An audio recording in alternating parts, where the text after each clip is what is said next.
Okay, so get this. Today we're diving deep into the psychology of decision making.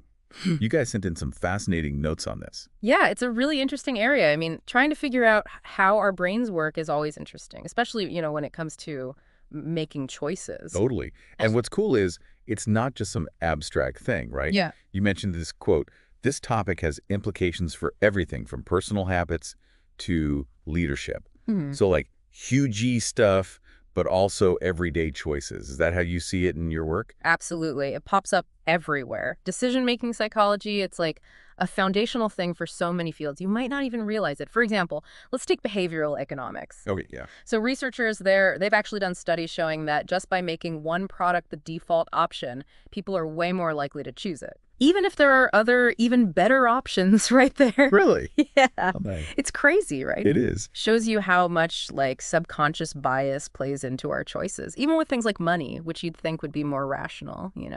That's wild, the default thing. You'd never think about it, but You'd it's think- true. I mean, how many times have I just gone with Yeah, the default? It makes you realize there's a lot going on under the surface, even with little choices, right? for sure. So you've got these big fields like economics, but you were also saying earlier, like marketing too. Yeah. Marketing at its core, it's all about understanding how consumers behave, What? which really means understanding their decisions.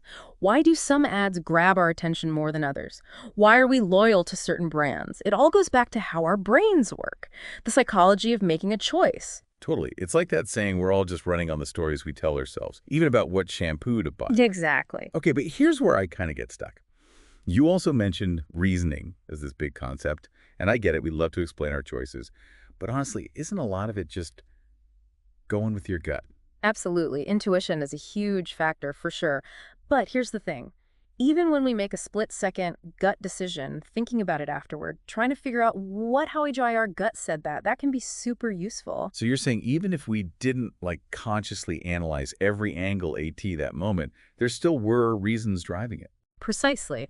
And by figuring those reasons out, even if it's after the fact, we start to get a clearer picture of what we really want, what our tendencies are. For example, let's say you're looking for a new apartment. You walk into a place, maybe you get a certain feeling, you just know it feels right. I've totally had that. Right, that's your intuition talking. But then, if you take a second to analyze, okay, what specifically did I like about it? Was it the light, the layout, the location? You're getting these little clues about yourself, and those clues can help you the next time you make a similar choice. No, that makes so much sense. I never thought of it that way. I'm realizing now a lot of my decisions, I just thought they were random.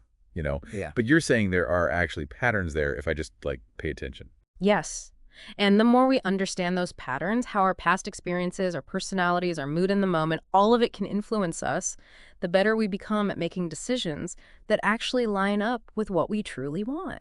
Decisions that match our goals, our values, everything. Wow. Okay, this has really been eye-opening. We started with decision making, and now we're talking about like economics, marketing, even self-awareness. Yeah. So listeners, here's a question for you to ponder.